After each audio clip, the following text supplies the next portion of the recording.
Dear guests, distinguished jury, and our lovely finalists, as well as the audience that has joined us today, welcome to the Prism Policy Championship Finals.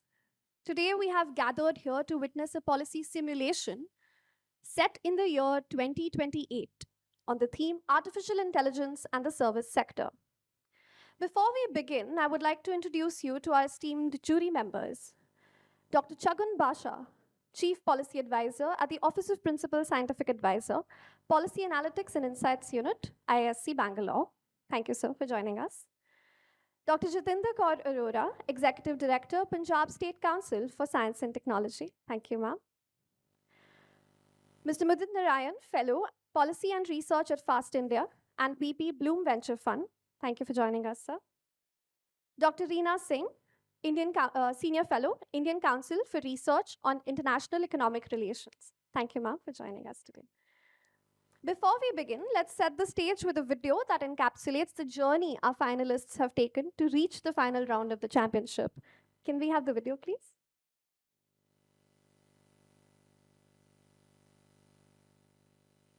Witness it all at the Prism Policy Championship.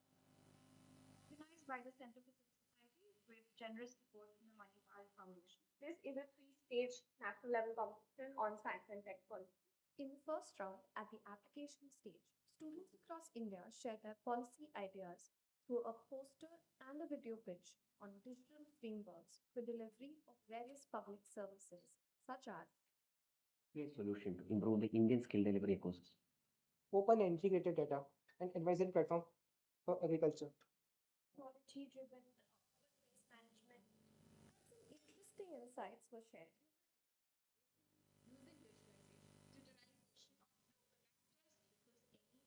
Legislation, any policy that comes in will be successful if we invite public initiative. Teams with the most innovative submissions qualified for round 2, the virtual mock policy roundtable held across 4 regions. The topic of discussion was science and technology clusters in India. Here's a sneak peek. There has been no concrete research proving that just by creating clusters through an external mechanism would lead to innovative. There is a lab.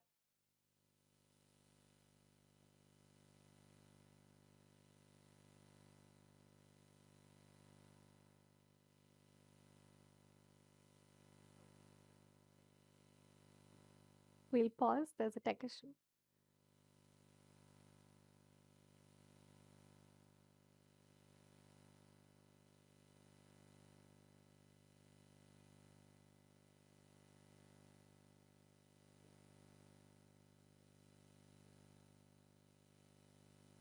Policymaking, problem solving, strategizing. Policymaking, problem solving, strategizing, critical thinking, and debating. Witness it all at the Prism Policy Championship. Organized by the Center for Civil Society with generous support from the Manipal Foundation. This is a three-stage national level competition on science and tech policy. In the first round, at the application stage, students across India share their policy ideas through a poster and a video pitch on digital frameworks for delivery of various public services, such as A solution to improve the Indian skill delivery ecosystem. Open and integrated data and advisory platform for agriculture. technology-driven urban waste management, and some interesting insights were shared. Using digitalization of local actors, Because any legislation, any policy that comes in will be successful if we invite public initiative. Teams with the most innovative submissions qualified for round 2, the virtual mock policy roundtable held across 4 regions. The topic of discussion was science and technology clusters in India. Here's a sneak peek. There has been no concrete research proving that just by creating clusters through an external mechanism would lead to innovativeness. There is a lack of mention of CSOs, civil society organizations, in the reports, and they're not considered key partners, and their potential isn't harnessed. Nationwide cluster is working towards bringing Northeast companies and Northeast innovation into its own cluster. It usually takes 12 years to come up with, but because of the collaboration of the private sector, the government, and the civil society at large, we were able to come up with a vaccine within a year. Judges, young policy professionals, provided critical feedback to the teams. Talking about some comparative angles, bringing in research, bringing in data. Beyond like receiving funds from the government, but how is it that we can raise funds? Like financially feasible and realistic, but also to be politically feasible. I'm really impressed by the approach that all four groups have taken.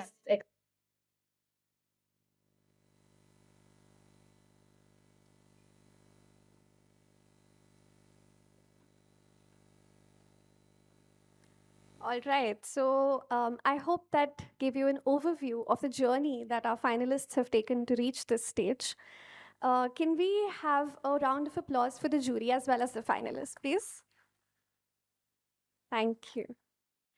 I must also mention that our finalists were supported to attend the e-policy course offered by CCS, which hopefully would have given them a framework and a lens to think about the topic of discussion today and public policy in general. I must express our gratitude to the Manipal Foundation for their generous support for this policy championship. This would not have been possible without their unwavering support. Now, let me just set some context about the policy simulation before we begin. Imagine it's 2028. The government, represented by our distinguished jury, has convened a consultation with key stakeholders. The key stakeholders that are joining us today are AI entrepreneurs from ventures which are engaged in AI development, represented by the North Zone team, Anusha and Sangamitra. Can you please join us on the stage?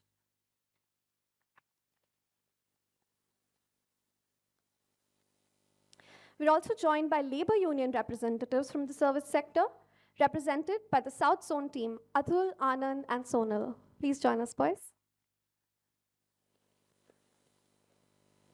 Representatives of MSME service industries from the West Zone, Sangani Priyanka and Nilotpal. Please join us today.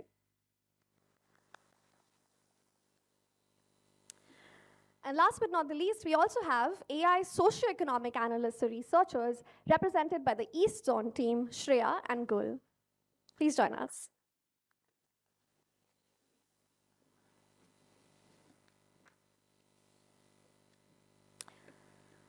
Over the past 5 years, from 2023 to 2028, there has been a remarkable surge in the advancement and integration of AI across industries on a global scale. In India, this transformative shift has elicited a spectrum of responses from stakeholders, ranging from optimism to concern. While certain sectors have experienced exponential growth and reaped substantial benefits, some are grappling to find their footing in this evolving economy. For instance, the landscape that once saw outsourcing of routine tasks has undergone profound changes due to the growth of AI, resulting in shifts in demand for human labor, impacting the service sector. The discussion today will revolve around artificial intelligence and the service sector. There has been background information provided about status as of March 2028 to our participants as well as our jury. Participants have been invited to propose policy recommendations that are guided by 3 key objectives. 1, enhancing global competitiveness. 2, ensuring continued productivity gains. And 3, reducing skill disparities. Please note, participants must take what they know as of 2023 as a general status quo for the year 2028 as well, unless otherwise can be understood based on the background information that's been provided to them. Participants may use data available outside of the background information if the data is predicting the course ahead of 2028, such as year 2030 or 2032. However, citing of such data must be backed by reasoning about why the team believes that the prediction is likely to hold true given what they know about the year 2028.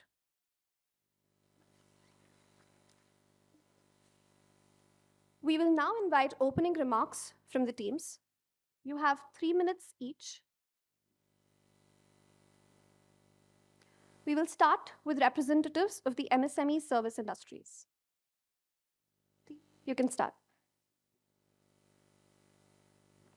Good evening. Are we audible? Are we audible now? Good evening to everybody. Greetings from MSME representatives.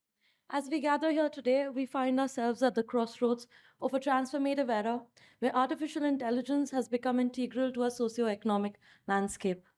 Our perspective, grounded in experience and the aspirations of MSME, is one of optimism and urgency. We witnessed AI's tremendous potential to enhance productivity and innovation, enabling us to compete in a globalized world. However, this potential is accompanied by challenges, particularly in ensuring that these advancements benefit all the segments of our society. First and foremost, we commend the government's commitment to fostering an AI driven ecosystem. The policies and investments made so far have propelled us into this AI powered future. However, it is crucial to remember that our MSMEs, often the heart of economies, are diverse in size and capability. As we embark on this AI journey, it is imperative to ensure that no one is left behind. One of the most pressing challenges we face, especially in rural areas, is the adoption of AI. While larger urban based corporations have the infrastructure and resources to adopt AI technology seamlessly, many MSMEs in rural areas lack access to the necessary digital infrastructure, high speed internet, and technical expertise. Bridging this urban rural digital divide is crucial for ensuring an equitable AI adoption. Moreover, regional development inequalities in the adoption of AI are stark.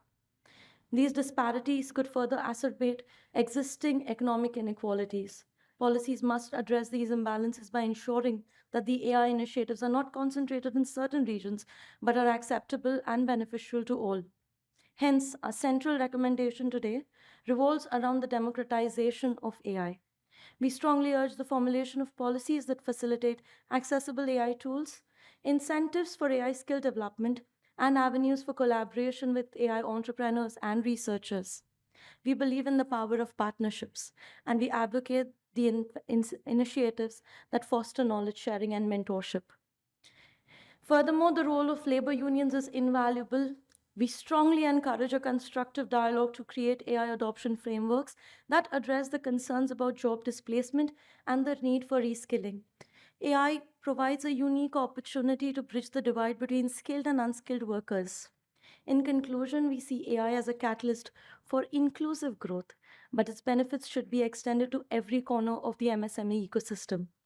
Let's collectively work together towards a future where AI is not a privilege for the few, but a tool for the many, driving economic prosperity and reducing skill disparities. Together, we can shape an AI landscape where MSMEs thrive, its people have a great standard of living, thus ensuring a brighter and more equitable future for all. Thank you. Thank you. Next up, we have the labor union representatives from the service sector.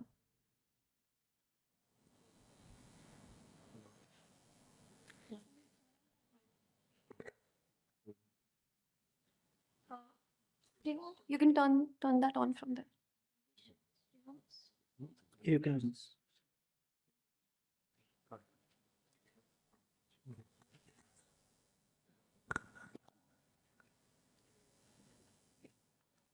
Respected jury, fellow participants, everyone else who has gathered here, good afternoon to you all. We are representatives from the service sector labor unions in India, representing the interests of service sector labor with respect to the advancement of AI in the past few years. At the outset, we would like to say that we are of the view that AI is a force for good. When we look at history, especially the last few hundred years, technological disruptions have happened at various stages. For example, the ATMs or computers had caused a lot of concern among the laborers, especially with respect to losing of jobs. But history has shown these have actually led to more jobs, and the concerns were proven to be unwarranted. Just like that, now in 2028, with around 33% of AI market size growth, we understand there will be disruptions, but we expect new jobs to be created. But to reduce disruptions, all of us stakeholders need to come together, placing the interests of laborers, that is employees, at the center of it. McKinsey report AI automation and future of work predicted that by 2030, 49% tasks will be automated and 5% of jobs will be fully automated. Now, this is a very disruptive scenario, and we as labor unions take this very seriously. Now, we all know that employees join labor unions to ensure their job security, labor rights, and wages. Now, studies show that increased job security increases creative output of workers in their jobs. Now, with the onset of AI, routine tasks gets automated and creative outputs are expected from human labor. Now, we are here to work with you to ensure job security and job satisfaction of an employee and thereby increase their creative output. which is what the industry needs, which is what the government needs, and which is what is good for the larger economy. And this aligns with all our incentives. Now, let me briefly elaborate two of our major concerns that stands in the way of such a win-win scenario from materializing. Number one, as we mentioned before, is job disruptions. Now, this is a major concern. This is not socially or politically favorable. And as the MSME representatives pointed out, we like to push for upskilling and reskilling of employees in a participatory model as a possible solution to the scenario. Number two is technological issues. Now, with the adoption of AI, there are concerns related to responsibility gap, that it is hard to make the AI culpable, or algorithmic management, algorithms managing workers without transparency, causing discrimination or bias in work environments. Now, in the context of solutions, we understand that funding to address some of these issues can be hard. So we have some proposal to create a data dam with a voucher system, which we hope to elaborate furthermore. On the whole, along with these concerns, we are also worried about the clear absence of worker voices, union involvement, and labor perspectives in the AI government's framework historically, which is the root of some of the issues that we cited and a possible direction in which we can find solutions. Let's discuss more about these issues. We expect to elaborate these issues going forward. Looking forward to a fruitful discussion, and thank you. Thank you. Next up, we have the AI entrepreneurs. Hello, am I audible? Right. So, a very good afternoon, everybody. Our team as AI entrepreneurs would like to basically highlight the certain areas in AI entrepreneurship and that particular environment that cause hardships for new AI startups to come up. So basically, it's 2028, and one would expect that in such a flowing and such a strong Indian market for AI, it would be very easy and lucrative and profitable to have a startup in this atmosphere. But unfortunately, certain conditions, which are quoted below, would tell us that this is not exactly true. Pointing out conditions on certain criterias and objectives that were given to us. One, it is written with cutthroat competition, which means international and national competition. There is this environment that is hard to cope with less ease of business for especially startups, cumbersome licensing processes, and expensive patenting rights. Lack of investments and high opportunity costs, high operation costs, and long procedures with legislative directives. Import duties are high. These are certain things that lessen the global competitiveness of AI startups in India. Coming to the second point, as Professor Bishnu Lal quoted, there is a 51% gap in the demand and supply of AI and ML BDA tech talent in India. This is a report by NASSCOM, and it is true. Unfortunately, this has promoted this sign of a lack of digital knowledge in people. There are AI startups that are ready to recruit, but we can't because there is a lack of students who can be recruited, because there is a lack of these education programs that can train these students, and also a lack of training staff related to AI specifically and these courses, because in tier 2 and tier 3 colleges it's almost invisible. The third and the last point is basically brain drain, the lack of infrastructure, and looking at the high costs that are involved in AI infrastructure, and the invisibility, and there not being a proper conglomerate or a proper structure where AI infrastructure can be cooperated upon by by startups, and basically this hinders continued productivity. There is much to learn from the China and the Singapore model here. The Singapore model includes FEED principles, that is fairness, ethics, accountability, and transparency. Our team on this table thinks that AI's purpose is to augment human intelligence and not to replace human workforce. We recognize that the government has been constantly putting in efforts, and we appreciate it for bringing AI entrepreneurs, representatives from the MSMEs, representatives from labor union in the service sector, and socioeconomic analysts on this table. There are several issues that can only be solved with the partnership of these multiple stakeholders. That's time. Thank you.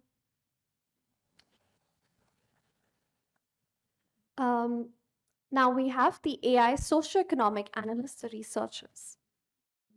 Hello, am I audible? Yeah. Just give me 1 minute, I'll set up my own timer. Right. Starting in 3, 2, 1. Panel, here's what I'm going to do for you. My speech will contain characterizing what the premise looks like. Along with it, I'll tell you the pitfalls of what has AI and service sector been like in today's world, and then I'll tell you what our aim is as socioeconomic researchers. What I will also do is problematize this entire premise for you by doing a stakeholder analysis of every stakeholder present here today. So let's get into it. Firstly, the service sector is such that it has grown manifold, and this has been aided by the meteoric rise of the AI markets. This has a potential to revolutionize the job market by and large. However, along with it, largest increases in privately held wealth relative to the public wealth has also come through. This invariably affects the vulnerable population, gig economy workers, and so on. There is a gap in the service sector growth and employment as well, further evidencing this fact. As socioeconomic researchers, our primary objective becomes to subvert this potential of the economy becoming polarized and how to streamline its benefits instead. Let's problematize the entire premise, and now let's go on to the stakeholders. Number one, coming to the AI entrepreneurs. The AI entrepreneurs are such that it is dominated by startups which are amassing the most amount of private investments. Although the many reports, NASCOM reports, talk about augmenting technology, generative AI and deep learning technology has mainly been automative in nature, replacive in nature. Infrastructure costs are also increasing day and day. Secondly, we also come to MSME reps. Like MSME reps have two big problems. Number one becomes funding. They don't have access to credits and access to loans, and they still need to be dependent on larger investors and VC funds that don't give them that sort of autonomy that's required, right? Secondly, they also don't have that market access. And that market access becomes something accessible to them only by knowledge and larger data sets, right? Thirdly, we come to the labor union. The labor union, which we are willing to concede here that the AI is here to stay. But the problem becomes with the current labor frameworks, right? They don't have any sort of bargaining power. They don't have any sort of skin in the game right now. Thus, through retraining and skilling, what most of the stakeholders have mentioned here, we want to crack down on technological unemployment. Two problems we also talk about, problems deepening with deep learning and black box problems. Cognitive biases and human prejudice are now reflected on algorithms. We don't know who to hold these problems accountable for. Let's step out of India for a second and let's talk about US and China. The reason why India is not being able to capitalize on its major articles and major inventions that it has come up with is because we have poor patent laws in India. We don't have those patent laws which will help us to have those rights, such as US and China. And US and China are instead entering places like Bangalore and taking control of these Indian startups. Thus, to that end, we have a unique setup for you, a multi-sector platform cooperative. This will be mainly focused on in the service sector by and large, which will be formed on four principles: ownership platform, democratization of governance, co-designing and ownership, and fourthly, open source data. We'll tell you how each stakeholder present here will be incentivized to come and join us on this multi-sector platform. To that end, thank you. Thank you. Now that we've heard the opening remarks of all the teams, we will proceed to the open discussion. This slot will be 15 minutes, after which we will take a 5-minute recess where the teams can discuss as to how they would like to proceed in the second segment, which will again be an open discussion of 15 minutes. So first, we start with the part 1 of open discussion. These are 15 minutes. All of you can discuss among each other. You can give your remarks. There's no order, so you can go how you'd like. And the time begins now. Okay. Is it all right if I start? Yeah, sure. Okay. So, to understand why we're speaking about these policies, we've actually created a framework, the natural order of AI adoption, which somewhat goes like research enablers, take ChatGPT, Litmaps, Grammarly. From there, we move into a little more involvement of AI, which become content generators. So we're not just feeding it content, we're not just using the data available, we're also asking them to develop our content. And from there, we move on to our enablers, so our enterprise solutions, which is something that we've not really seen yet. Now, this horizontal migration from start to end is inevitable. But the reason we're sitting here and discussing this today is to ensure that when this inevitable migration happens, irrespective of the size and capabilities of an organization, everybody gets an equal opportunity to move across. And we're talking about job displacement. Job displacement is going to happen, but our target, our focus is to prevent negative job displacement. We are looking at job displacement, but let's see if we can give it into the positive side. My colleague Nilotpal will quickly highlight the 3 policy recommendations we have. Thank you, Priyanka. So the first policy recommendation that we have As you all know, that business administrative requirements have fallen down to 58%, which means it is very difficult to set up your own business now. Uh, so we are assuming two major issues for that. The first is a financial constraint, where the cost of borrowing is very high, and it leads to, as economical team have already mentioned, the funding issue of MSMEs. The second reason for is the complex documentation and paperwork, which can be tiresome for any business. For that, we have come up with a policy where we would want the government to incentivize the fintech companies to actually use AI-powered tools like robo advisory, where they can smooth out the credit process. Secondly, regarding the main issue of skill disparities, we would want to use the power of SNT clusters and incentivize them to help in rescaling and upscaling the current workforce revolving around the AI. And last but not the least is a collaborative approach towards building an infrastructure in rural areas to migrate to AI. So before that, we have to focus on digital friendliness. So I will just give you an analogy where, let's say there is a concert, so we have to prepare backstage, we have to check the sound quality and all. Similarly, for if you want to establish a AI market in India, in rural areas, we have to first make them familiar with the digital part of it. Like we have to start digital initiative in rural markets so that they get enough experience to explore AI. So yeah, that's it. Thank you. Yeah, just to address some of the concerns that you raised from the labor union perspective, but before we get there, just want to address one concern raised by the socioeconomic researchers who said, and I quote, that labor unions don't have any bargaining power and no skin in the game. I would like to say that we wouldn't be sitting here for the consultation if we didn't have any bargaining power or any skin in the game. So as the three things that you mentioned, credit access, paperwork, and the skill disparities, we largely think that with the onset of AI and adoption of AI in your mechanisms, credit access and paperwork can be automated by AI itself. But just to talk about the skill disparities aspect, which is something of a very big concern for us, because a lot of reports show and have predicted that by 2030, a lot of job displacements will happen, and a lot of teams mention the skilling aspect. Now, if you look at India, there are various sector skill councils in India, right? And there are no AI sector skill councils. So we would like to propose that government could, as a public good, produce certain certification and standardization methodologies in which a larger skilling framework can be developed, right? So an AI sector skill council may be one example of doing that. So the standardization and certification process available to all would be a framework through which every employee can be trained. Now it comes to the question of who will train the employees, right? We know that a lot of job displacement can happen, and it does happen, historically have happened with the adoption of newer technologies. Who will skill these employees, right? Sometimes delivery of these services, government is not the most efficient stakeholder in this. So we propose that if the training can be done by the entrepreneurs or MSMEs itself, that would be like that would be more efficient than government taking up the skilling programs like that has happened throughout the years.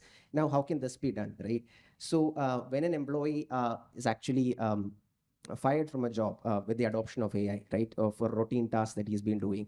Now, there are various approaches that we can take, right? So if the employee is fired for the lack of a skill that that person has, along with the severance pay they are given, or along with the pay they are given while they're leaving the company, a part of that can be used for skilling the employee with the option given to the employee if he or she wants to take the skilling or if he wants to take the severance pay. Now, this way, the severance pay that is already something that the industry is mandated to give to the employees is not, you're just giving a part of it to the employees, and it's not an extra burden on you. Now, this is one approach that we can take, and we would like to hear your opinion on that.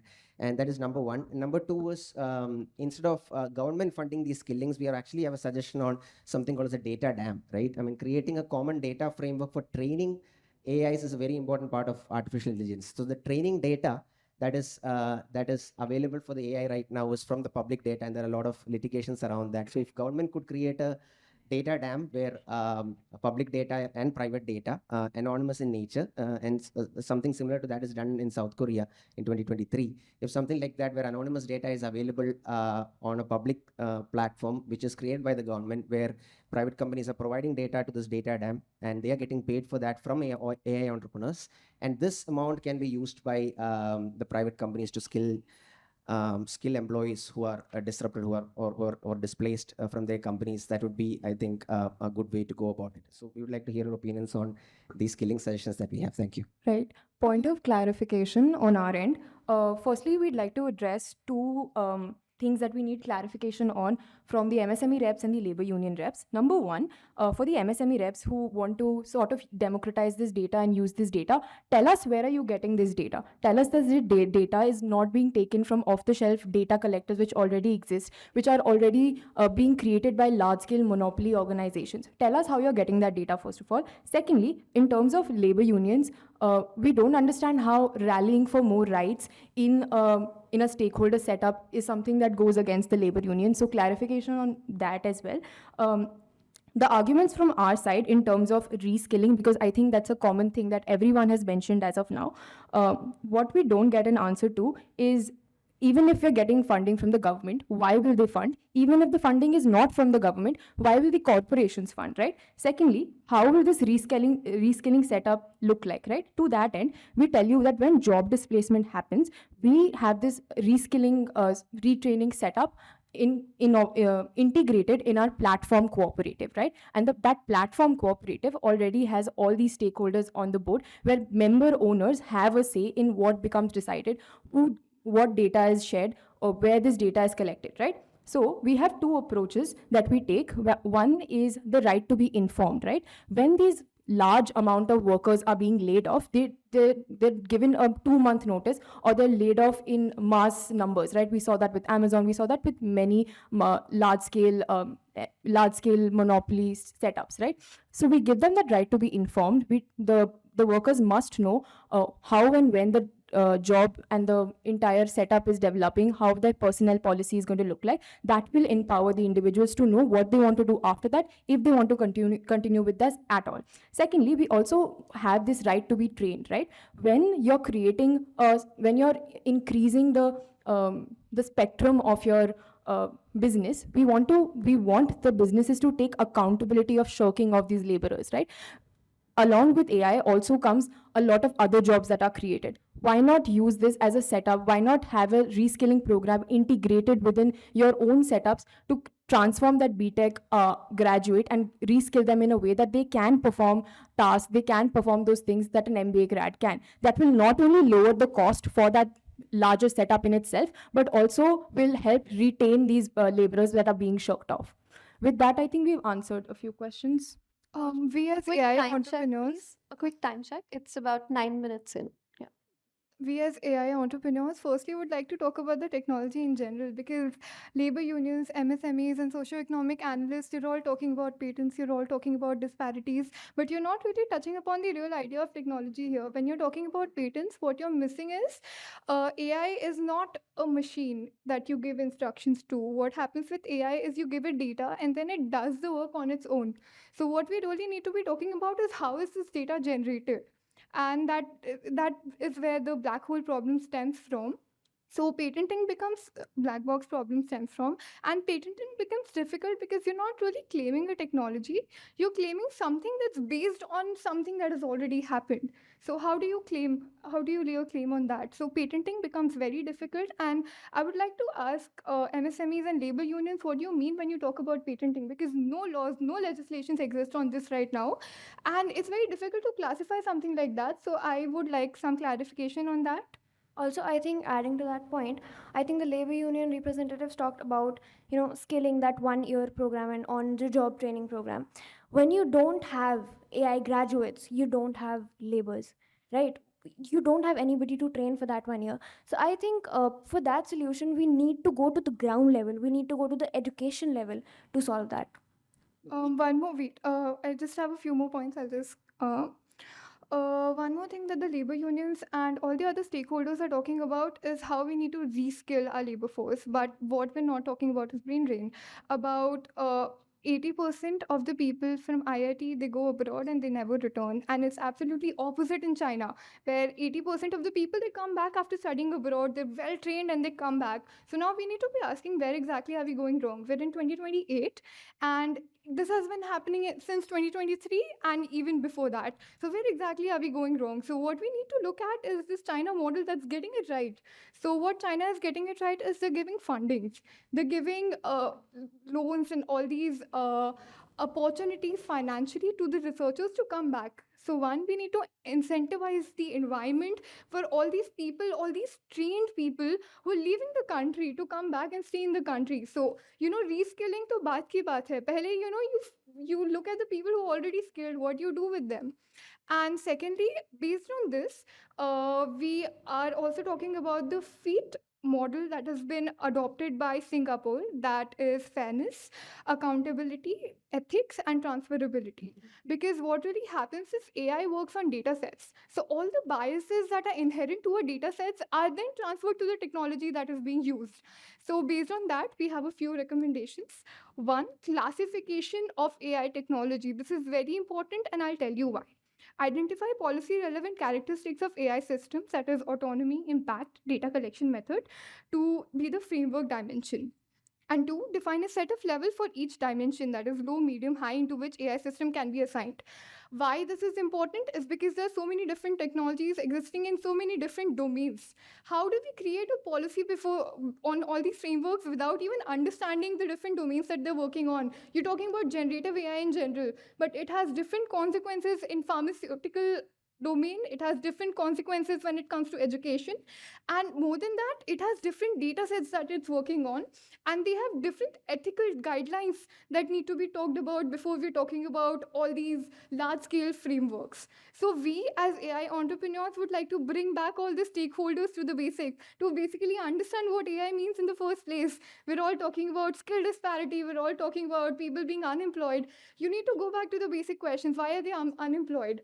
And even about unemployment, we have three basic solutions to that, because with the advent of AI, it's 2018, we have. Team, can I please request you keep your remarks a little short? We have only 2 minutes left in this segment. Yeah, absolutely. So, three main jobs will be created: trainers, explainers, and sustainers. Trainers who train the people who are going to be using AI.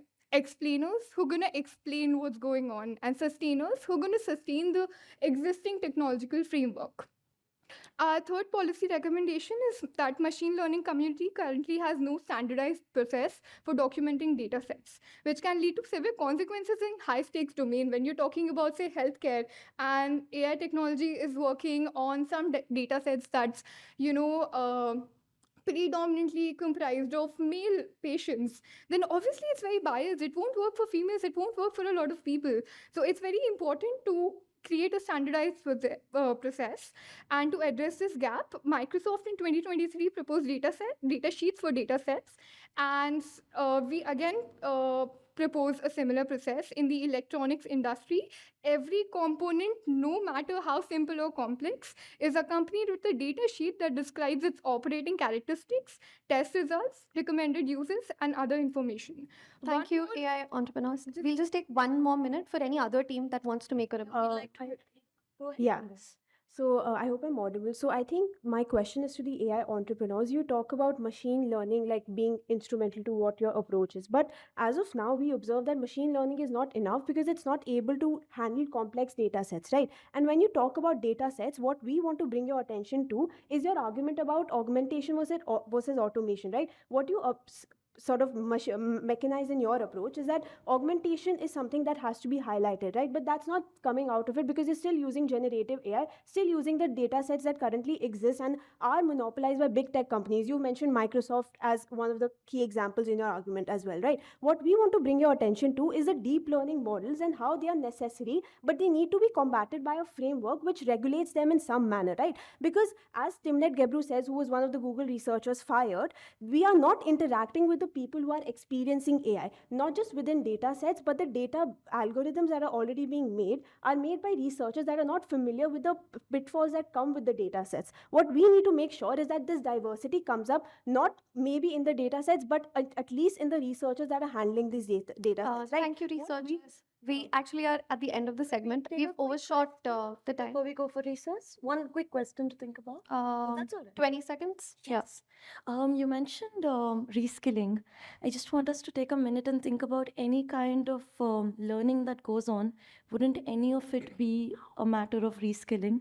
When we move from any kind of computer technology to Microsoft Excel, that is also reskilling in a way. So when we're moving towards unemployment to employment to reskilling, learning would be a process of reskilling at all times. So in the recess, maybe we could ponder a little upon that and come back. Thank you. Thank you. All right. So now we'll take a 5-minute recess for the participants to just discuss among each other, prepare for the next segment. I do have an announcement for the audience. We are live tweeting about this event. And in case you would like to do the same, in case you want to take pictures and tell people that you're here and attending this exciting event, please use the hashtag 25 years and beyond. You can also tag CCS India.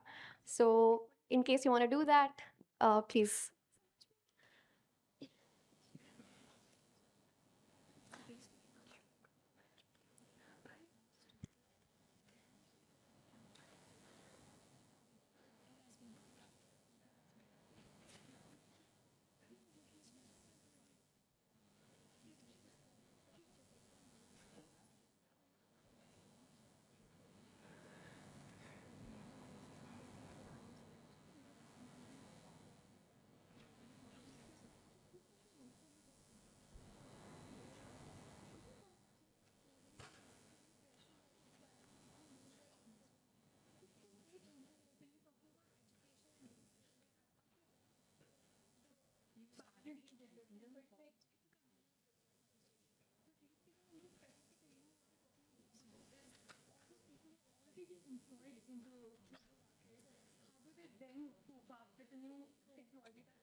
So we've received a query regarding the hashtag.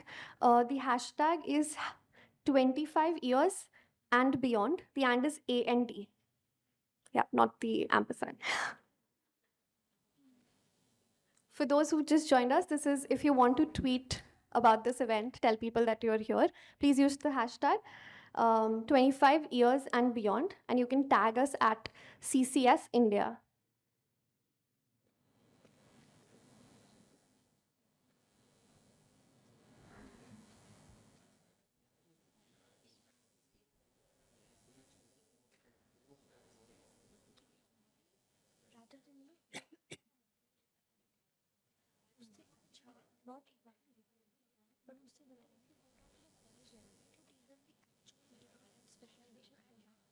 in a very strong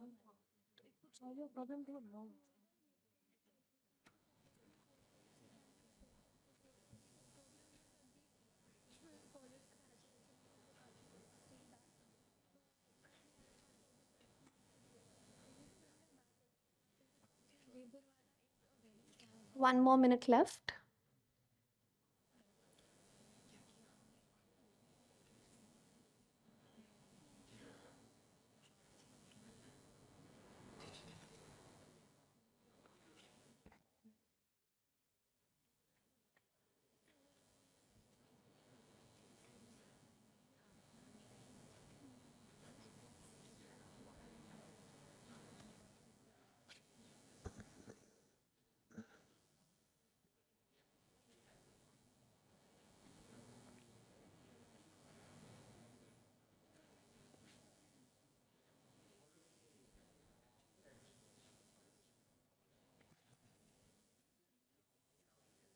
For those who've just joined us, we are currently witnessing the Prism Policy Championship.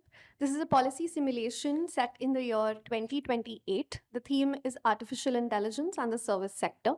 We have 4 teams here representing MSMEs from service sector, labor union reps, AI entrepreneurs who develop AI, and AI socioeconomic analysts.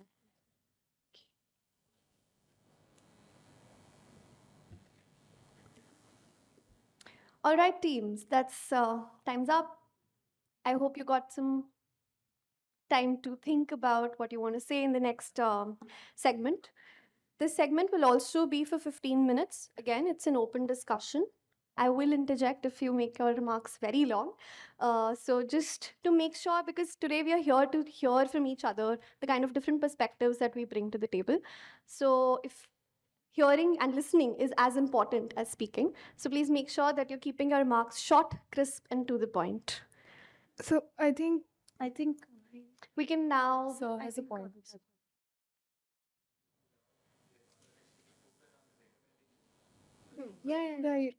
Right. So if all of you can, now focus on the recommendations, that will be helpful. Still have those 4 minutes left, right? Concluding remarks. Yes, yes. Okay. So now we'll start with the 15 minutes open discussion, followed by closing remarks, where all the teams will get 4 minutes each. So the open discussion part 2 starts now. We'll begin with addressing the problems that were first raised. One, we were talking about open source data sets, and we had recommendations in that direction that we'll reiterate for the benefit of everyone. One, release open source toolkits to understand bias in data sets and the ML model, because while we're talking about data sets that the entire machinery functions on, we need to understand where the biases stem from. So once we make them open source, it's very easy to identify where we're going wrong. And 2, we're talking about model cards, data sheets for data sets, and fact sheets. We're also talking about increased reliance on novel approaches like federated learning, which is basically a decentralized learning model. 2, differential privacy, and 3, zero knowledge proofs. Why these are important are because they're decentralized, meaning they cannot be monopolized upon by big conglomerates, big firms, and they reduce inequality. That is one criticism that is leveled against the entire AI entrepreneurs and industry, that it's creating inequalities, that the rich are getting richer and the poor are not really reaping the benefits out of it. So we're suggesting a decentralized approach to it through federated learning, differential privacy, and zero knowledge proofs. Apart from that, additional technologies like model cards, data sheets for data sets, and fact sheets should be made use of in order to create a more bias-free and ethical environment for the use of data sets available for ML and AI. Adding to that about the reskilling question, right? So basically, we want to fix things at the roots. We want to go to the educational levels. We want to educate college students. We want to bring specialized training in AI, because why not? If you have a majority of people doing courses in AI, and I'm sure we won't have this lack of people, because a lot of people are interested, but the opportunities are not there in tier 2 and tier 3 colleges, like we highlighted before as well. And in this crew of Chandrayaan mission, the current one, there is no IITian involved. These are only tier 2, tier 3 colleges, but then they've done this commendable job. So I feel that in IITs and IITs, you apparently get funding for opening startups and it's supported by the government. So why not do it in tier 2, tier 3 colleges in cities that are tier 2, tier 3? Secondly, citing things like BharatNet and the China model, we need to develop courses in prompt AI. We need to develop courses in deep learning, like I think the MSMEs or the research analyst said. So basically, to fill this, this long-term gap and this supply gap that will sustain. And last point, Shamika Ravi had said in a Brookings report, that this importance to the colleges in tier 2 and tier 3, because talent is everywhere. It is our job at this table, it's our duty to manipulate that talent in such a way that everybody gets a job. No, Everybody has equality. One second. We have a point of clarification, please, before we move on. When you talk about AI bias coming through, and when you talk about using fact sheets and data to sort of integrate and root the knowledge that you're setting up in your setup, tell us how are you getting these open source data? Tell us who is giving you this open source data? Are you willing to concede to the biases which come through by these larger setups as well? Or if you're not willing to concede to these biases that are coming up with these larger setups as well, what are you doing to combat and mitigate the harms that are coming from those ends, right? So with that, we want to engage with all the points that have been brought up by the stakeholders. One, there has been engagement with augmentation, democratization, a divide, but we don't know how this divide is tackled, right? AI bias, but we don't know how it's exactly tackled, because you're not looking at these data sets themselves. To that end, we ask you to engage with our setup, right, which is a platform cooperative, which we brought up time and again, which has 4 principles, right? Number one, shared ownership. At a point in time, we have stakeholders conceding that, okay, only the government can make a set number of skill sets that are required. We're not willing to concede to that. We're saying that a platform cooperative that is created has all these stakeholders sitting here today, has a say, has a share in what really becomes law, what really becomes legislative, what really works for them, right? Secondly, we also now tackle the problem of AI bias, right? We have in our platform cooperative something known as data unions, right? The sharing of larger data sets come up, and we thus tackle the problem of these impenetrable data sets of these larger cooperatives and larger setups by and large, right? Thirdly, we also now ask you to go beyond the banks, go beyond the finance, go beyond the health that is now dominating the service sector, right? We want the MSMEs to come up, we want the startups to be integrated. So we have these platform cooperatives come up in education, health, in all the sort of service sectors which are not being tapped in by AI by and large, right? And lastly, to that end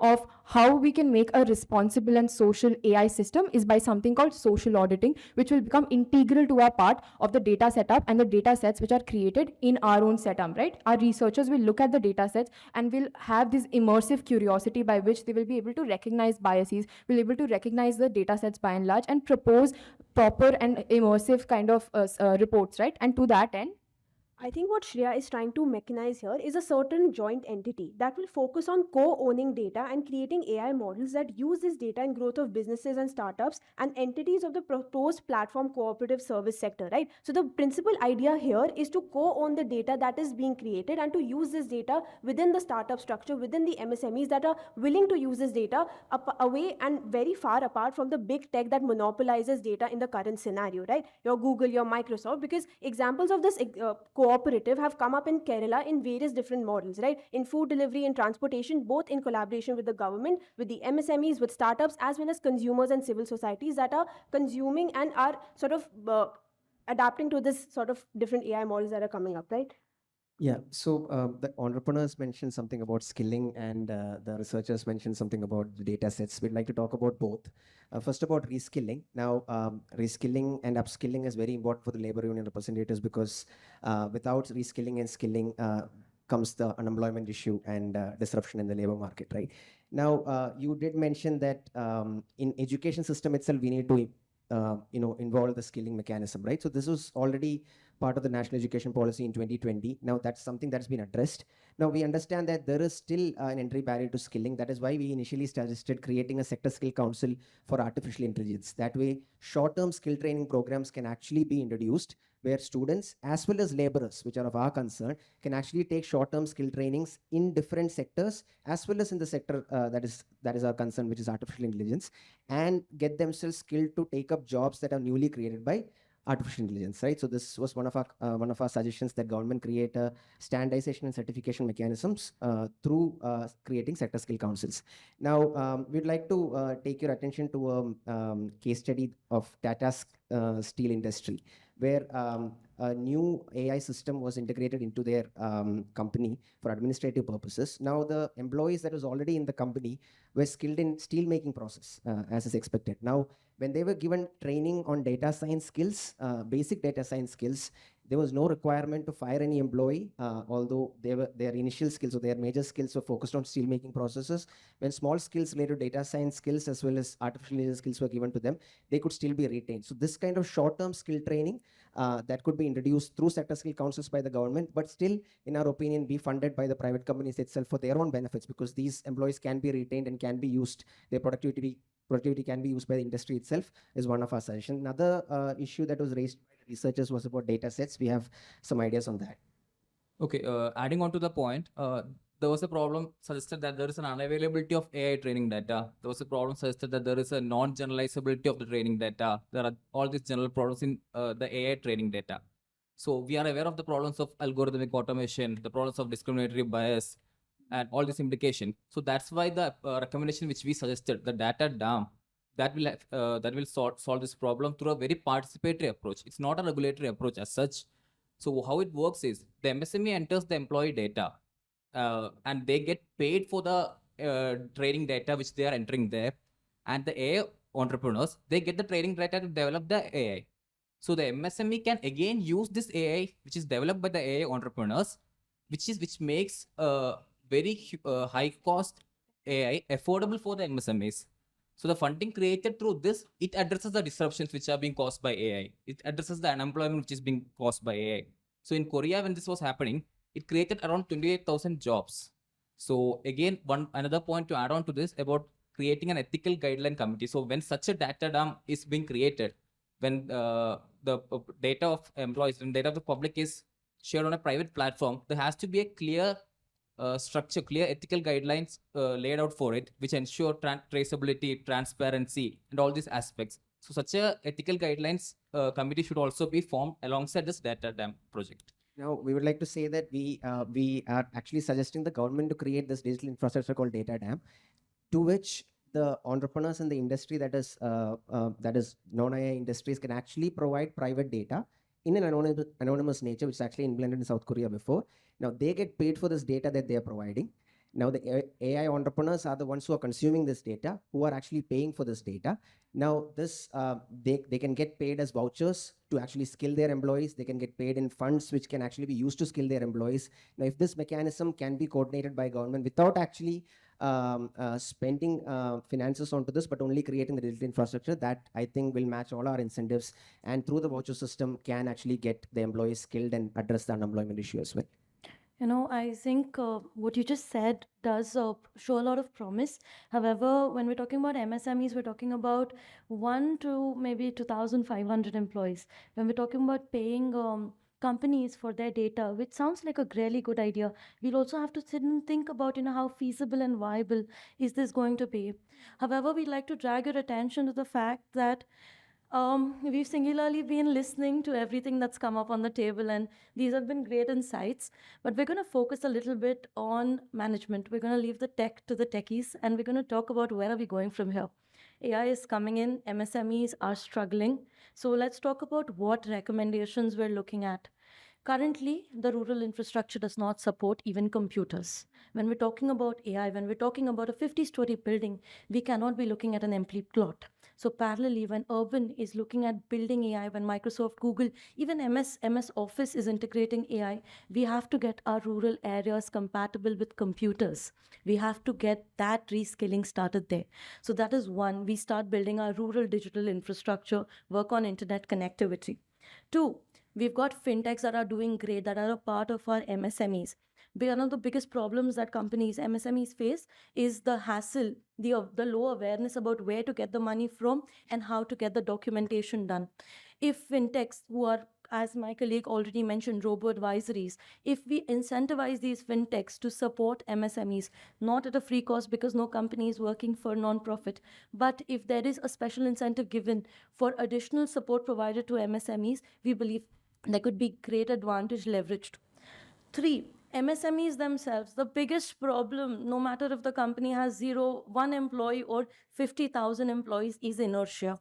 We don't want to move out of status quo. So when the world is transitioning to AI, why is a company going to transition? Why is a company going to invest when they've already invested so much in already training their employees? It's going to be a continual process, so we have to incentivize them.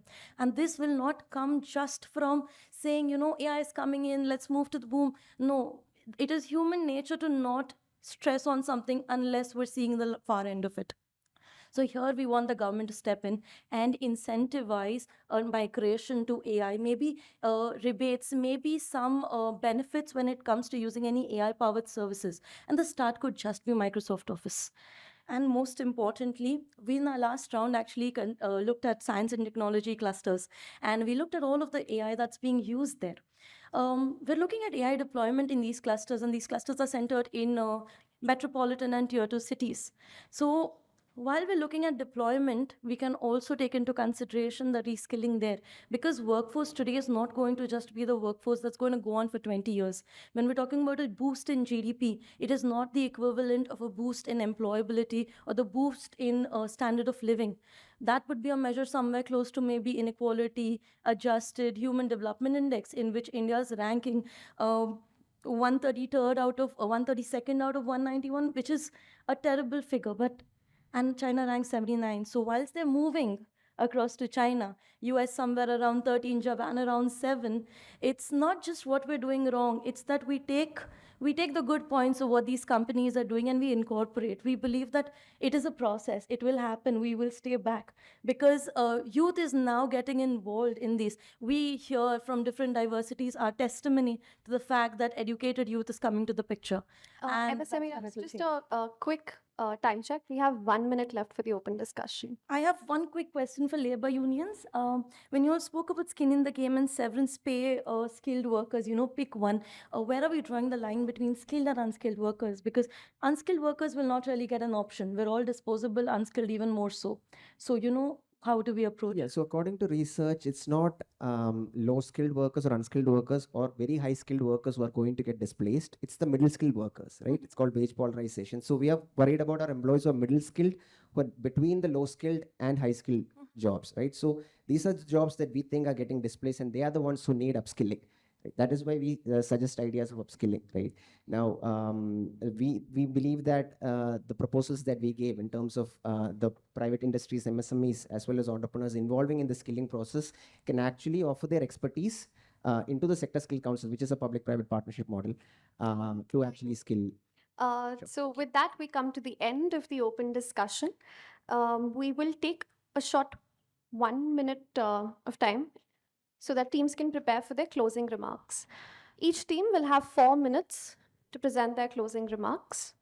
I'll call them in a random order. Teams, you have 1 minute.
And that's time. Teams, I hope you're ready. First up, we have AI entrepreneurs. We would begin by welcoming all the interesting suggestions and ideas for collaborations that have been put forth by labor union. MSME, and also socioeconomic analyst. We firstly want to begin that in consonance with the UN Secretary General's roadmap for digital cooperation, our priorities lie in achieving universal, affordable connectivity by 2030, promoting digital public goods to create more equitable world, ensuring digital inclusion for all, including the most vulnerable, strengthening digital capacity building, ensuring protection of human rights in digital era, supporting global cooperation in artificial intelligence, promoting digital trust and security, and building a more effective architecture for digital cooperation.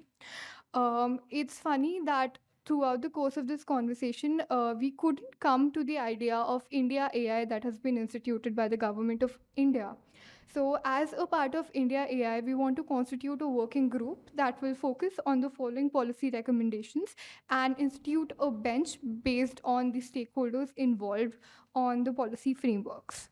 One, release open source toolkits to understand bias in data sets and the ML model. As the socioeconomic analyst talked about these open source toolkits and where are they going to be sourced from? These are going to be sourced from the firms that have monopolized over data. Now, this is, I mean, obviously, no one's going to share data on voluntary basis. So we need to create incentive mechanism. We need government on board to create more accessible data sets. And we also need other reliable data sources. And that initiative has to be largely taken up by the government. Two, classification and identify key policy relevant characteristics of AI system. This is a key component and it's very important. Before we get to any other policy recommendation on AI, we need to classify what AI basically is and how it functions. So this classification will be based on autonomy, impact, data collection method. These are to be the framework dimensions and also define a set of levels for each dimension, that is low, medium, high, into which AI system can be assigned. Three, increase reliance on novel approaches like federated learning, differential privacy, and zero knowledge proof. These are decentralized approaches and will not favor the rich over the poor. These are important because AI has largely been an elite phenomenon, and this is one argument leveled against AI entrepreneurs. We need to make this space more collaborative, more equitable, which is why we want a decentralized mathematical model for availability of data and technology. Model cards, data sheets for data sets, and fact sheets. They're already something that are prevalent in the US, and we want them to also be a part of the Indian technology scene. Model cards, data sheets for data sets, and fact sheets, they are largely innovations of Google, IBM, and Microsoft. Four, the machine learning community has, again, this is to reiterate my point in the discussion, has no standardized process for documenting data sets, which can lead to severe consequences. To address this gap, we propose the idea of data sheets for data sets. And this is for operating characteristics, test results, recommended users, and other information. What we also want to incorporate is the idea of AI clustering, what AI clustering basically means, and also addresses a lot of problems that other stakeholders talked about, was the availability of data and the inequality that is inherent in the entire system. AI clustering basically brings together a lot of different technologies and that's time. and uh, brings them together on a collaborative space so that they can function together on reduced operating costs. Thank you, AI entrepreneurs. We now move on to AI socioeconomic analysts. I'll just have my own timer in 3, 2, 1. Now that we've discussed like two sets of different group discussions, we can really see the reality of how socioeconomic researchers and the human cost of AI integration within the service sector is treated, like no engagement at all. Because the platform cooperative model that we suggested has had engagement with every stakeholder present here, but we've seen absolutely no sort of engagement as to how cognitive biases, deep learning sort of biases that come out of it, AI entrepreneurs, and how like unemployment comes up has been treated in their paradigms, right? Now, our burden is to incentivize this for each and every every stakeholder present here so that there is some sort of incentive for them to buy into and cooperate with us in this platform cooperative model that we propose, right? AI entrepreneurs. On funding, startups are usually dependent on VC money who pull funds when immediate returns are not made when generative in an era of generative AI and automation. This robs them of the sovereignty of dictating what their businesses look like in the future. With this regard, platform cooperative builds autonomy to create sustainable businesses with long-term growth and sovereignty over code and data. MSMEs within the service sector, right? MSMEs are inherently require market supply chain knowledge to effectively build and grow their customer database. This can be done by the principle of data stewardship that has been previously brought by Shreya, that direct flow of how, when, and what kind of data is used and in what capacity, right? Here I want to bring attention to the extreme focus of fintech that has been brought up.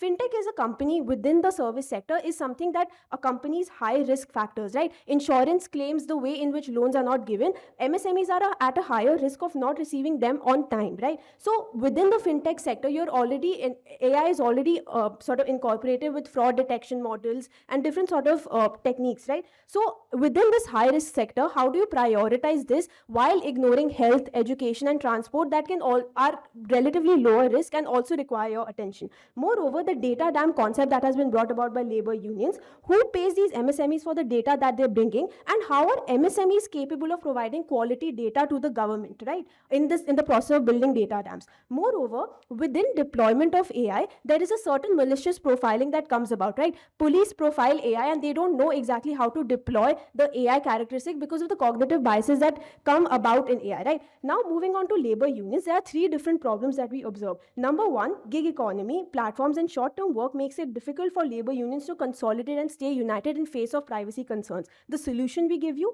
new way of uniting workers online via Web3, blockchain, and with clear rights and privileges where they are classified as owner members. A good alternative that has come about is Ride, where drivers are also members of the company. This is an alternative to Uber in various global arenas, right? Problem number two, the right to be informed. As Shreya stated, what solution we provide is to be regularly informed. We regularly inform employers with businesses programming with regards to how production, finance, and personnel policies will move ahead in the face of an AI sort of integrated service sector. Problem number three is that of technological unemployment. Right to lifelong training is a solution we offer. To face the introduction of the new machinery that come into the workplace, the platform cooperatives motivate members of these cooperatives to pool in their funds and engage in reskilling and retraining, as Shreya stated with the example of the BTech and MBA graduate, right? The last sort of initiative that we want to bring about is for the policymakers, right? Policymakers primarily seek to capture the imagination of their electorate, actualize their demands, and directly engage with them and truly be accountable. Platform co-ops thus offer a clear and near-term political and social vision here. Now, what we want to end with is an idea of how our worst case scenario is still better with the paradigms that have been brought up by the other three stakeholders, right? Within our worst case scenario, we still provide all the stakeholder present here, which is the MSMEs, labor unions, and the entrepreneurs, a certain sense of agency to dictate what data they are going to use, where this data is going to go, and in what capacity this data is going to be used within the AI models that are coming up. And with that, we'd like to sort of end our argument. Thank you, AI socioeconomic analysts. We next up have the labor union representatives. Hello.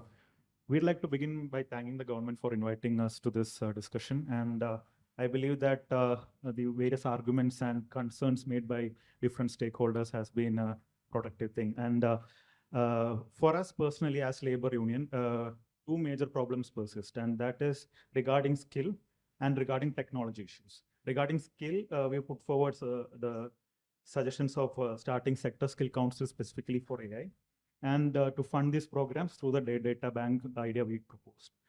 Regarding technology, some of the concerns are regarding algorithmic management of workers, which has caused problems in Uber and other agencies like that. And we have this responsibility gap challenge and various biases brought about by data management. We believe that to solve all this, our data bank idea will resolve some of the biases of the data part. And regarding this algorithmic management structure and all, we propose that these algorithms are made more transparent through government intervention. Yeah, we'd also like to conclude by saying that whenever historically disruptions to employment scenarios happened, labor unions have become more relevant. And so we believe that this is a time when labor unions become more relevant, and we expect more participation of labor into our labor unions. So in such a scenario, as we mentioned in our opening remarks, research show that job satisfaction and job security of laborers actually increases their creative output. Now, creative output is what is required when AI replaces non-creative work or regular routine tasks. Now, in this context, when creative output is directly correlated to job satisfaction of employees, we would like to urge all the stakeholders to improve the job satisfaction and job security of our laborers. Now, when that happens, it is a win-win for all of us. Our laborers are working with more creative output, which is beneficial for the industry. Now, the suggestions that we proposed had all your incentives in our minds, right? Skilling of employees is useful for our employees, but we even proposed funding mechanisms that is non-disruptive, which is actually part of already existing funding mechanisms. We are also very much concerned about the bias in technology that we mentioned, and to alleviate this bias in technology is something that we mentioned as the data dam, where infinite amount of data, when it is available, when random data like that is available, that can be used as a training data by various stakeholders, especially the AI entrepreneurs, and this data can be paid for, which can actually fund skilling mechanisms as well as unemployment insurance, or something that the way the government wants to take forward. Now, these are the sessions that we mentioned. We'd like to thank all the stakeholders for participating in the discussion and involving us too. Thank you so much. Uh, Thank you, labor union representatives. Now we have the representatives from MSMEs. Thank you so much. We want to first thank everybody for listening. We want to thank the judges for actually paying so much of attention. I actually already delivered a monologue on this. So we're going to close with me reiterating the 4 points very briefly. We want to talk about incentivizing MSME fintechs. We incentivize MSMEs to upskill their ways. We want to incentivize S&T clusters to walk in on the trends that are currently happening. And we want to incentivize the rural governments as well as the infrastructural stacks there to build on their digital infrastructure and education. This is the data points that we had, but I'm going to close on a more of a humanistic note. As MSME representatives, our target is that the last mile delivery shop, that association of 3 people working together in Panchkula, does not suffer due to a boom in AI. But at the same time, we want to ensure that that company with an annual turnover of 249 CR, who aspires to become a unicorn, also does not lose its edge. So the vertical variance that we're seeing is very high indeed. And when it comes to this, CII, IIA associations are already conducting a lot of workshops. So we acknowledge all the stakeholders' concerns. Data dams, we think it's a great initiative, a lot of promise. Labor unions, we need to partner. Let's talk a little bit more. 30 minutes is not enough. AI entrepreneurs, for all intents and purposes, until you all become unicorns, you're going to be a part of MSME. So let's partner. Economic researchers, without you telling us what's really happening in the economy, we won't really know where we're going. So we need you to tell us where we're going wrong. We need you to guide us on what steps to take. So let's partner. And we'd like to close on this statement. Markets are always going to be moving in a state of entropy, leading towards consumer convenience. It is our responsibility as MSME representatives to minimize the losses in any sort of disruptions and maximize the winnings. So thank you everybody for being here. It's been very insightful. And post these 30 minutes, we would love to catch up and discuss more on any of these ideas. Thank you. It's been Thank you, great. MSME representatives. Can we have a round of applause for all the teams? And with that, we come to the end of the discussion. Participants, you can return to your seats in the audience.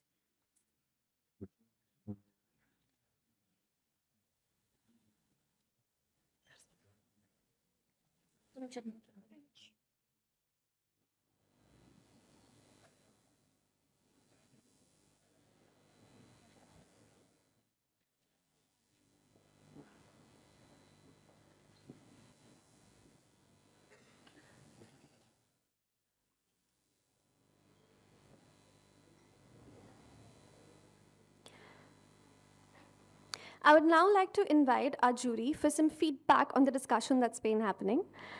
We shall hear the results after the next two events that we have lined up, once the jury has collated and deliberated and discussed on who the winners are.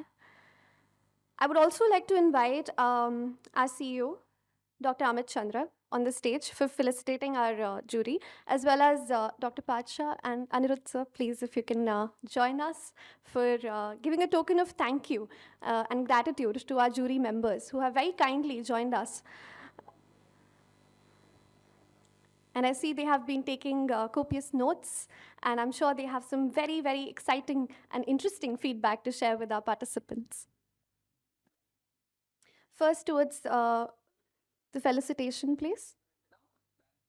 We can do a stand, it'll make for good photos also.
For our jury today, we had Dr. Chagun Basha, the Chief Policy Advisor at the Office of PSA, Policy Analytics and Insights Unit from IISc. Pat sir, if I may, or Amit sir, if I may request you to please pass on the token of gratitude.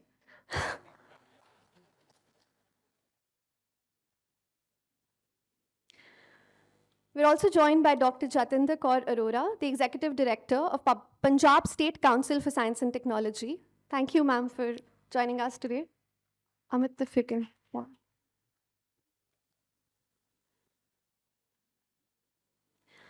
Mr. Mudit Narayan, Fellow Policy and Research at FAST India, as well as VP Bloom Venture Fund, have also honored us with his presence as a jury member.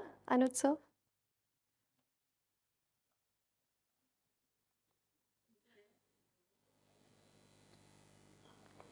Dr. Reena Singh, Senior Fellow, Indian Council for Research on International Economic Relations. Thank you so much, ma'am, for joining us today.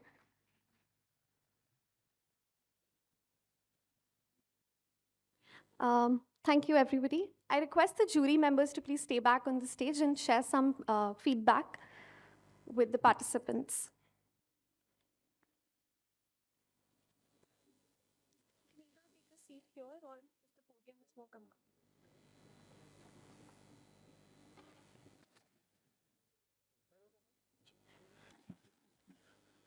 I think I'm getting to do this just because we haven't had a chance to collaborate. But I think that's something I need to learn from the teams that we just saw. Very difficult topics, and I must say, very impressive thought process, very impressive ideas, very, very socially conscious and aware ideas. Far better than I think I would have been at the age these participants are at, and I don't know if my jury colleagues agree on that, but definitely far beyond the way we were thinking at this age. But that said, maybe a few things that we could do better. In audiences like this, and Shagun has run two very major consultation processes, it's always good to define the audience you're working at. I think India's service sector goes everything from white collar to pink collar, which is health and education, to services, gigs, software. So a little bit of more articulation of what is the audience you're talking about would have helped. The idea of mid-skilled labor came later, but I think it was apparent that that's what a lot of the team members were talking about.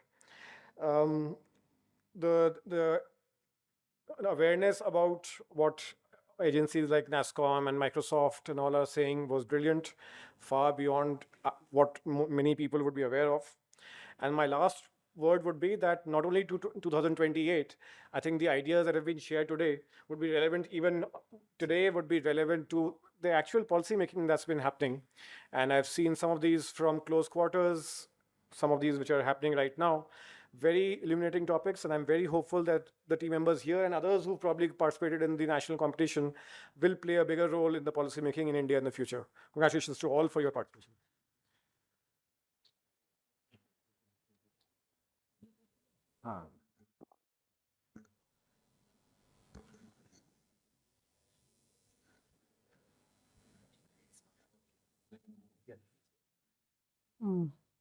First of all, very congratulations to the Center for Science Education for celebrating their 25th anniversary. And this is a very nice topic. And I definitely would like to congratulate all the finalists who have come to this stage, and for the wonderful insights, the way you were interacting, the way you were presenting your thoughts, very nice. You have nicely described your challenges and tried to give, quite a bit of recommendations. Some of them were very exhaustive. But the thing that I would like to point out is, like, the government, like you talked about incentives. They have a limited budget, right? And the service sector, they have an important role to play. More than 50% of the GDP is being contributed by the service sector. So they really have to be really cautious where exactly they really want to go. And government has already set up 3 centers of education, COEs, for on AI, you must be aware. And then they also have identified agriculture, healthcare, and the sustainable cities as the collaborative areas for R&D thing. So the government is definitely conscious, but the R&D infrastructure, the expenditure of government is very less. The government of India, they just spend 0.48% of their GDP, which is very low. And that explains why, the youth is going abroad, they're going away, because we are not investing much on our R&D, and definitely the technologies is the way to move forward. And whenever any transition is happening, even when mechanization was happening, everybody, they were just criticizing about it. But later on, the skills will happen, the upscaling will happen, everything will definitely fall into place. So very nice, and keep up the good work and identify at least the sectors and where we can do the reallocations. As I mentioned, we have a limited, like government has a limited budget. Like if MSMEs are talking about incentives, it can be the performance linked incentives, so that the government, they are able to do it. So you link it, like even if you're suggesting incentives, you have to identify from where the government can reallocate the funds. Then definitely you will have more weightage to your point. For example, in agriculture, there are many subsidies which are earlier like food subsidy. Definitely from food security point of view, it was required. Now 800 million, people, they are getting free food subsidy, despite the fact that, the population has declined below poverty level.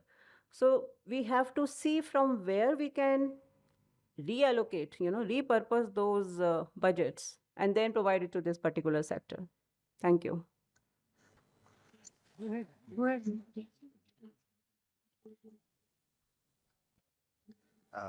I'm not going to add or repeat anything what has been said by both Midit and Rimaji. Congratulations to all the teams. I think that was a very rigorous process. They've reached from zones to these finals, and also taking us through a time travel to 2028. But to be very honest, I'd be very disappointed if this was the conversation happening in 2028, because this seemed like the conversation that is happening today. So that's on a lighter note, but also on a suggestion that not every recommendation have to be very defensive about the stakeholder. I think that is something that we have been seeing in many of such competitions. And it is not only for the competition, it also happens in real committee-based negotiations. So not everything needs to be defended and negotiated for. And sometimes it's just to have it open-ended. And it was very beautiful to see how 4 teams had one core idea and the conversation revolved around that idea, be it that data dam or be it that regulatory standard that is to be set. I would say this is where ideas get compartmentalized. So we wouldn't want to have compartmentalized ideas when the stakeholders come together. It would have been much more healthier if those terminologies been cross-used by other terms by the end of this session. So that is something for a future engagement you could keep in mind. And finally, in 2028, to see 4 stakeholders, one from MSME, large industrial sector group, and from industry association as a labor union, and AI researchers and startup owners, and then AI socioeconomic, completely not having a government perspective on the table. I don't know how healthy that is. So that is to be considered, that public policies are discussed. Hence, we should probably also taking into account the point of view that public policy makers that needs to brought out. Probably that's the reason why we will also be sitting here. So with that, I congratulate both CCS for conducting this maybe at the large scale the second time now on S&T policy issues. And we look forward to having more such policy championships so that we get to attract best talents and thinkers in this space for our ecosystem to flourish. Congratulations again.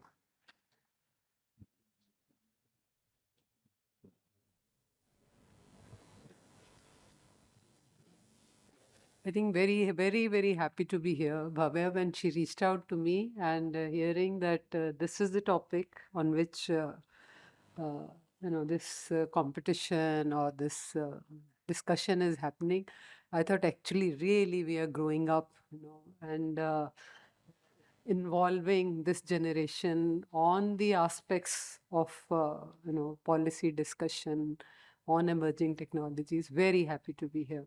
I was looking at the keywords that each one of you touched. Interesting that the labor union was very strongly represented. 3 people, 2 in rest of like Chagun said.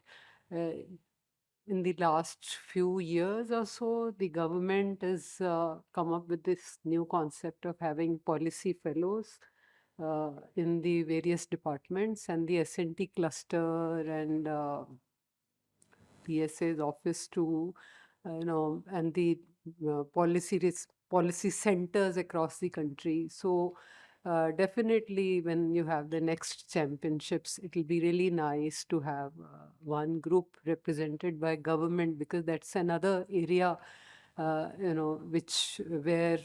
the new generation can see a lot of openings happening. Really liked, for example, in MSME sector, you talked about rural and urban divide and your awareness on actually narrowing that gap. Really appreciated that. And labor union, aware of what all is covered in the national education policy, and awareness about where all the national skilling needs to happen in terms of a separate skill development council in this sector.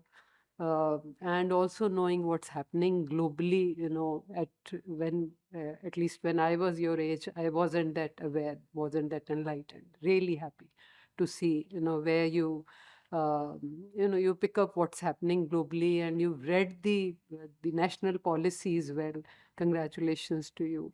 Entrepreneurs group, thinking of brain gain, the issue of that. And I liked what you said, the not only having it as an elite phenomena and decentralize it as far as AI is concerned. You talked about the basics very well, and also the socio-economic researchers. You talked about the poor patent laws, but I would have been happy if you would have also given the suggestions for that.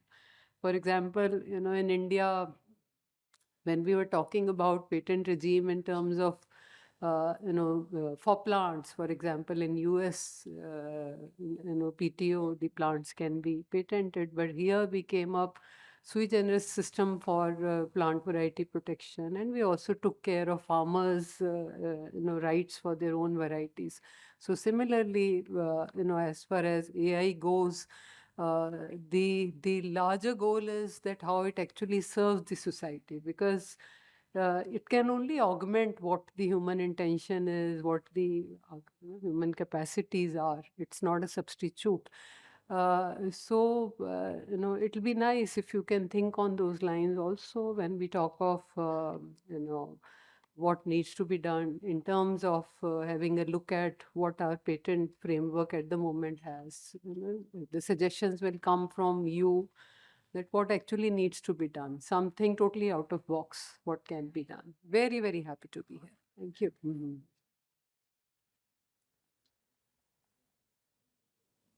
Thank you, jury members, and thank you, audience, for joining us for the Prism Policy Championship. I would now. So the last segment of our event today is something that the students who were participating earlier in the Prism Championship have been waiting for with bated breath. So we have the results; they're finally out, and I would love it if Parth Chesha could come on the stage to facilitate the winners. I will actually be first announcing the second runner-up, first runner-up, and then the winners. Goes without saying, the contribution of each and every one of you was valuable. The second runners-up would be the MSME representatives, Priyanka Sangani and Nilotpal Das. Can we have a huge round of applause? Can you please join us on stage?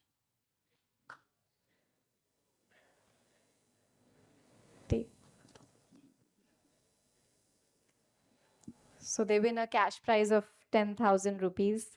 Can we have a huge round of applause again?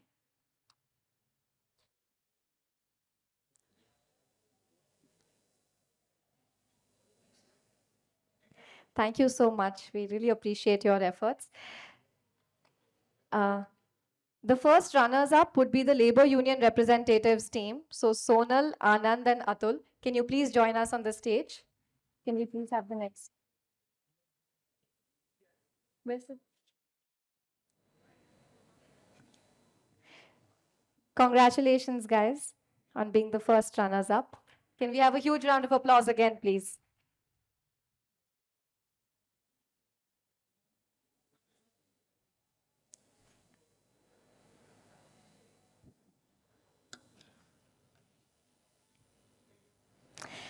And the winners are Shorjo. Can we have the drum roll? Yeah. Seems like that's a fail. Anyway, and the winners are the AI entrepreneur team. Anusha and Sangamitra Tomar. Can you please join us on the stage?